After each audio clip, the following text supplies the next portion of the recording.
បាទជំរាបសួរនិងសួស្តីទៅកាន់អ្នកទាំងអស់គ្នាដែលទស្សនាវីដេអូនេះអ្នកទាំងអស់គ្នាជាពិសេសថ្ងៃនេះខ្ញុំសូមជូនវីដេអូនេះទៅលោកគ្រូអ្នកគ្រូផងដែរហើយនឹងសិស្សានុសិស្សដែលរៀនភាសាជប៉ុនទាំងអស់គ្នាខ្ញុំថ្ងៃហ្នឹងខ្ញុំមានរឿងនិយាយជាមួយគ្នាហើយនឹងមាន tip ខ្លះនឹងហើយមានកលឹះខ្លះក្នុងការរៀន Hiragana ឆាប់ចេះ Katakana ឆាប់ចេះហ្នឹងអ្នកទាំងអស់គ្នាសរុបចំនួនអក្សរទូទៅនៅក្នុង Hiragana មូលដ្ឋានគឺ46អក្សរតាំងពីអដល់អ្នកទាំងអស់គ្នាហ្នឹងហើយអញ្ចឹងយើងរាប់មកនៅក្នុងហ្នឹងគឺមាន46អក្សរ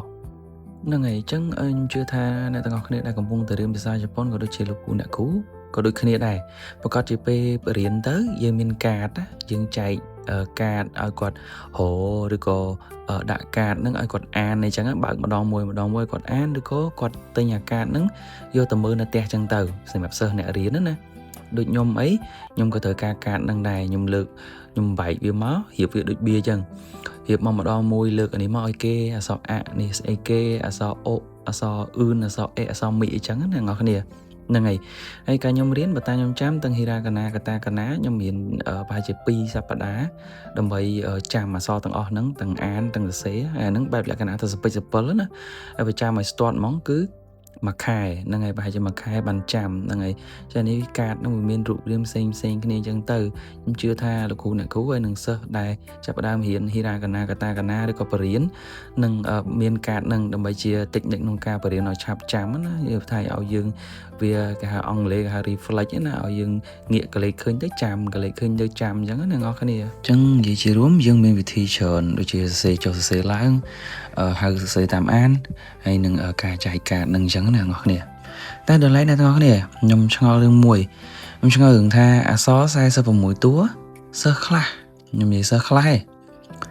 រៀនមួយអាទិត្យអត់ចេះអត់ចាំរៀន2អាទិត្យអត់ចេះអត់ចាំទេហើយរៀន3អាទិត្យ4អាទិត្យ5អាទិត្យ6អាទិត្យ2ខែ3ខែចឹងគេចាំ Hiragana Katakana អត់អស់ទេអ្នកនរគ្នាអញ្ចឹងណាហើយអក្សរតែ46ពាក្យទេហើយគាត់លោថា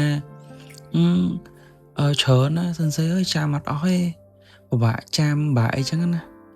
ហ្នឹងហើយមកដល់ហើយនេះខ្ញុំចង់ចោទសួរជាសំណួរមួយអ្នកនរគ្នាបើនិយាយពីអា52សន្លឹកវិញណាដល់តែ52សន្លឹកមិន46ណា52សន្លឹកនិយាយពីយកមកអាសត្វសាមក៏ចេះអាស៊ីគូខ្មែរក៏ចេះអាស៊ីគូចៅក៏ចេះ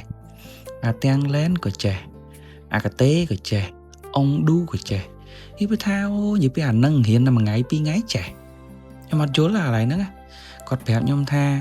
អត់ងាយចាំទេប៉ុន្តែបើគាត់ដល់ពាក់វគ្គគាត់ទៅលេងបៀទៅលេងអីវិញណានិយាយពីអាបៀចេញម៉ូតស្អីក៏ចេះដែរមានអាបែកគំនិតទៅដល់ថ្នាក់ចេះបុកការ៉េណាទេណាហីដូចគឺនិយាយខ្លីទៅនិយាយអារៀន46អក្សរងាយចេះតែថាបុកការ៉េទាំងលែនស៊ីគូវិញនិយាយពីថាប៉ិន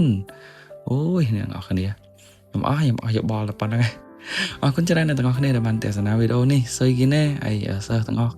ដែលកំពុងរៀនជប៉ុនណាអ្នកដែលគិតថាពិបាកអត់មានអីពិបាកទេសំខាន់អ្នកនរគ្នាប្រឹងបានប៉ុណ្ណាហ្នឹងហើយអរគុណច្រើន